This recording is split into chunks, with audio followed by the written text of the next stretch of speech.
Okay. Mr. Gray, when did you first meet Dr. Wolff? Oh, I met Dr. Wolff in 1929 when he's giving a course of lectures on certain aspects of yoga. And when did you get to know him personally? Well, a few years later, after one of the conventions, I helped him close up camp, and then we went off on a little prospecting trip through Saline Valley and out by Trona. And were you part of the building of the ashrama up here? Yes, starting in about 1933, more particularly, though, about 1941, when the real work had started and Depression was over and I was gainfully employed rather. I had the money to spend on things like this. And what would you say are the reasons why you've maintained your relationship with Dr. Wolff all these years? Well, he opened up an entirely new physical world. I had come from the east, and the mountains were pretty much strange to me. Apart from that, he opened up an entirely new intellectual and religious world.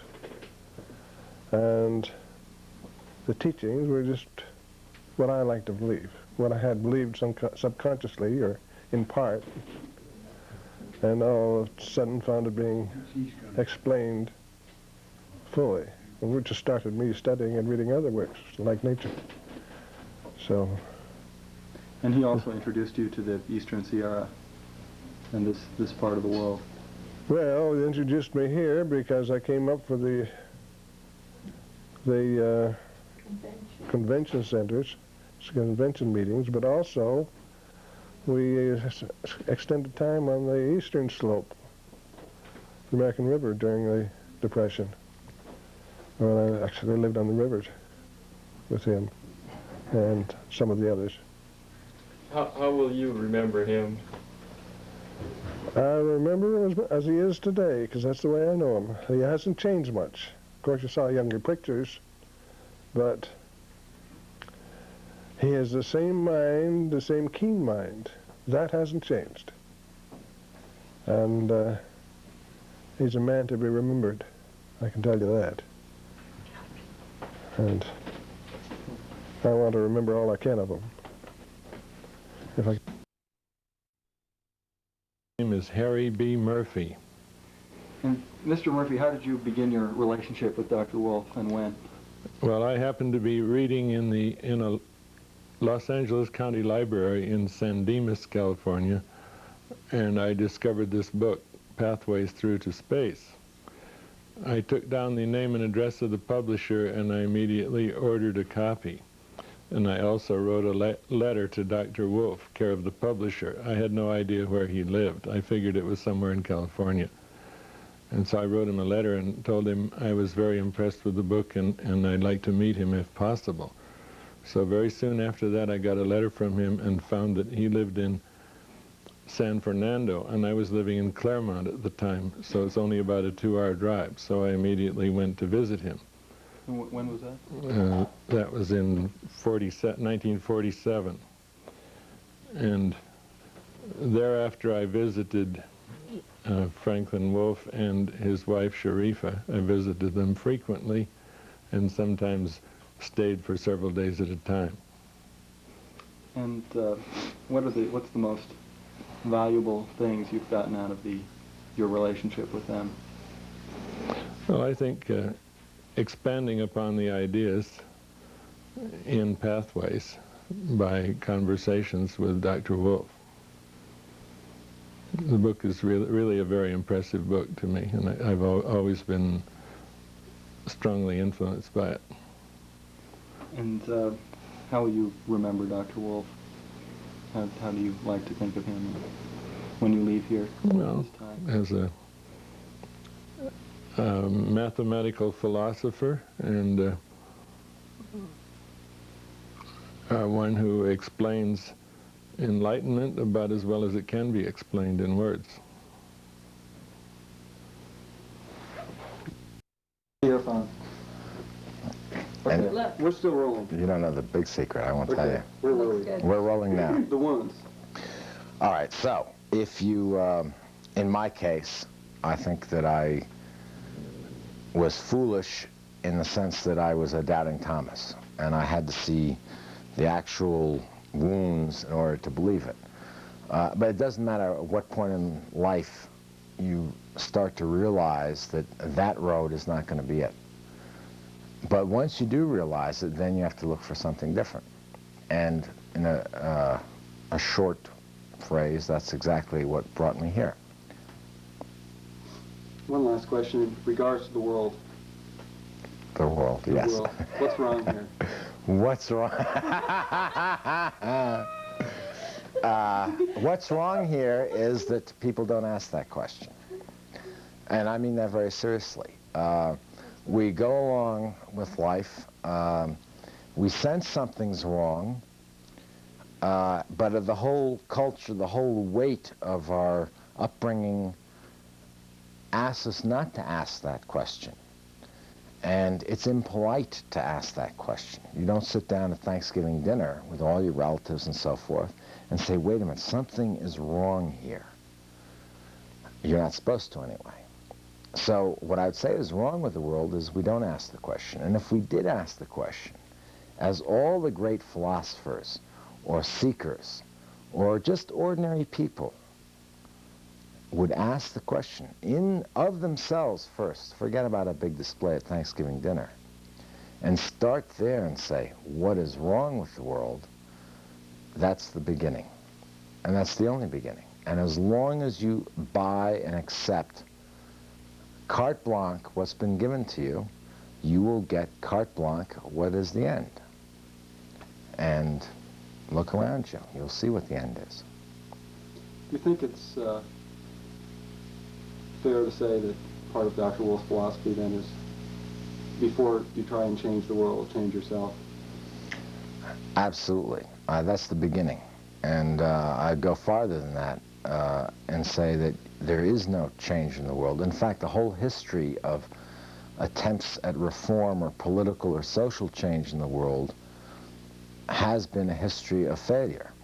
And precisely that. And not for bad motives. People start out saying, well, something's wrong with the world, and so I'm going to change the world. And the real question is about yourself.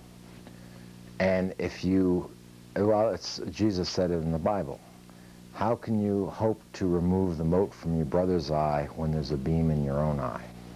So the starting point is to remove the beam from your eye. And as long as we think in the old patterns, and every time we look at the world, it's wrong, something's evil, and we want to change the world without looking at ourselves, we will fall into the patterns the world has laid down. So the beginning, to me, is to look inside. And who knows I won't predict what's going to happen to the world if we all did that. But at least we know that the other way doesn't work.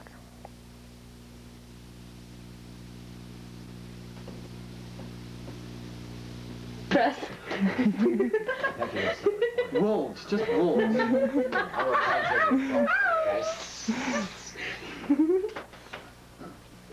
Doreen, can I have your full name? Doreen Pratt. And Doreen, can you talk about the impact that Dr. Wolff has had on your life? What he's meant to you? I can talk to some extent about it. I think a lot of his impact is I can't really even be conscious of. That it operates on levels that I'm just at times conscious of, that it kind of permeates.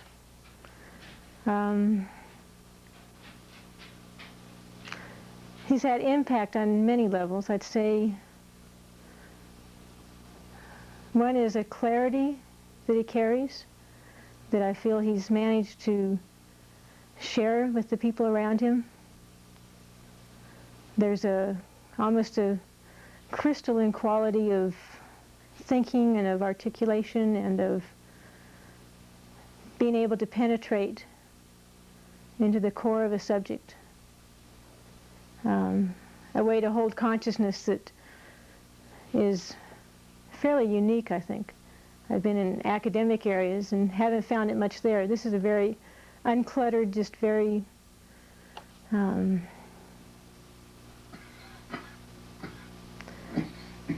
It's a different kind of consciousness. It's a very clear, very refined, you might say. Do you think of it as a religion, as a philosophy, is it something you think about in every day, or just is it more subconscious? I think it's, let's see, I wouldn't call it a religion for me, and I don't especially formulate it as a philosophy. It's a way of viewing things, I think, but not in the form of a dogma, but maybe a consecration to being watchful, to observing things as truthfully as you can. There's a quality of not being limited to general aspects of inquiry. There's a way of moving beyond areas that maybe parts of our consciousness might be fearful of delving into. Watching the self, observing. It's more a way of living, I'd say. A way of holding your consciousness. Okay. There's other aspects that I'd say Dr. Wolff has influenced me. One is in his openness to people and his givingness and way of humility that goes beyond a personal mannerism.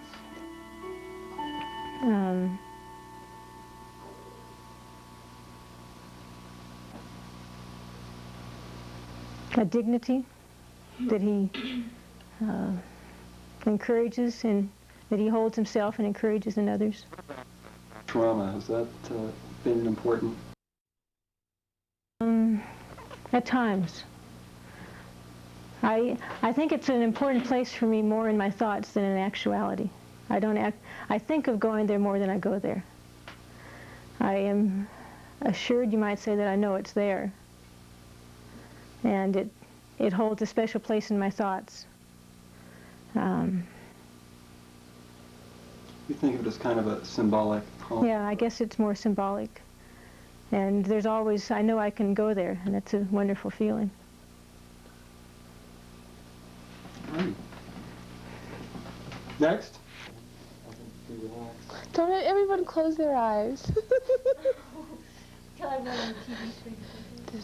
This is almost as scary as mountain climbing.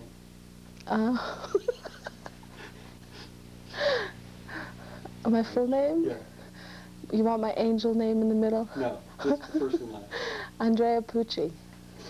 And Andrea, can you tell me what are the most important things that you've learned from Dr. Wolff?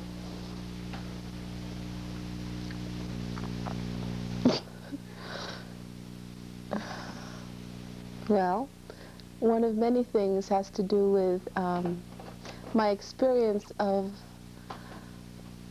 an evolved human being, and that's what he represents to me. In that, if I've ever wondered the place where wisdom or truth would meet with or converge with love and compassion, I've met it in Dr. Wolff. And he's one who sees and listens and uses all his faculties with a razor-sharp clarity. And that's accompanied by a deep love for everything he sees at the same time. And it's a very inspiring way to be human.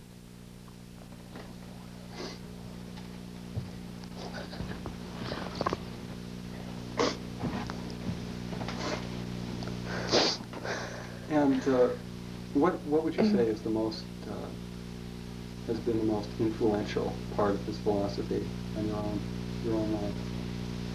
Most influential is the fact that he's a living example of his philosophy. As much as I've understood it to date, I see demonstrated in every second of his just the way he walks and talks and responds to the world.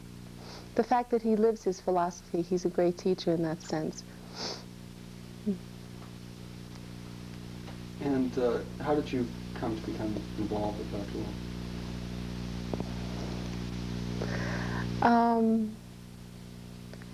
Somehow, I don't know that I could answer that.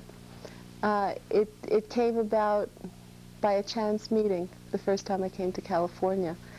And the thought just occurred to me that I might find myself closer to Dr. Wolff in Lone Pine. And I returned to New York at the time I was living there with a Ansel Adams photograph of Lone Pine, and I looked at it each night before I went to sleep with a very magical feeling that I'd find myself there soon, and here I am. And the ashrama, has that played an important part for you in your life here? Yes, I've been there a few times, and each time I've gone on a kind of pilgrimage with one or another persons, and it's always been a very full and enriching event, being there and sharing with the people who've gone up together. And what is it about the ashrama that you think brings about these experiences? Oh, heavens. A lot of unseen and ununderstood forces, I would venture. And from what I can see, just being there in the beauty of the canyon and the mountains and beautiful views for hundreds of miles, and the purity of the air and the water and the sounds and just the natural beauty of the site. And the fact that there's a wonderful story behind the building of the ashrama that Dr. Wolff has shared. So somehow when I see that fortress that's on the edge of a mountain and see the stones, it kind of signifies an effort that endured for many number of years by a group of people who were dedicated and committed to completing it, and so they did. What's next? No more!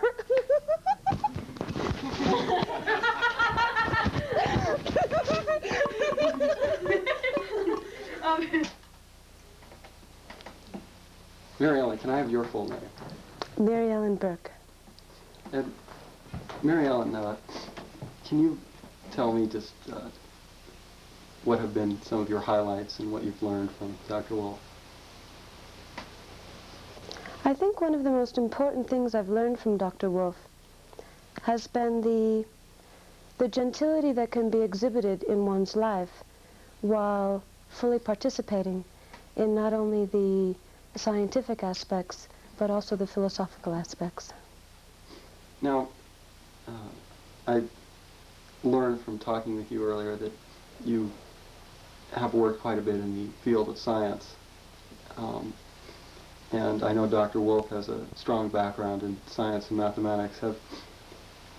Has he reconciled in any way the dichotomy between science and philosophy? For myself? Oh, most certainly. In Dr. Wolff and in his philosophy and in the individual that he is, I've seen that it is possible to build a bridge between two apparently opposite schools of thought, that of esoteric philosophy and of practical science. And I myself am seeking to contribute to building that bridge. And in him I've seen a hope that perhaps that bridge is a realizable goal. And what do you see as some of the elements of this bridge? Well, it's become apparent to me that there's a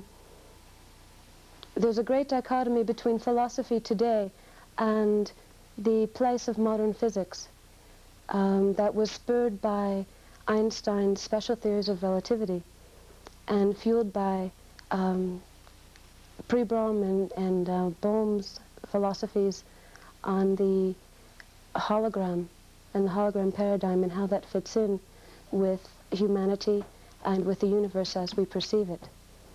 And it's in those areas that I'm investigating. Okay. Is that enough? Sure. Good.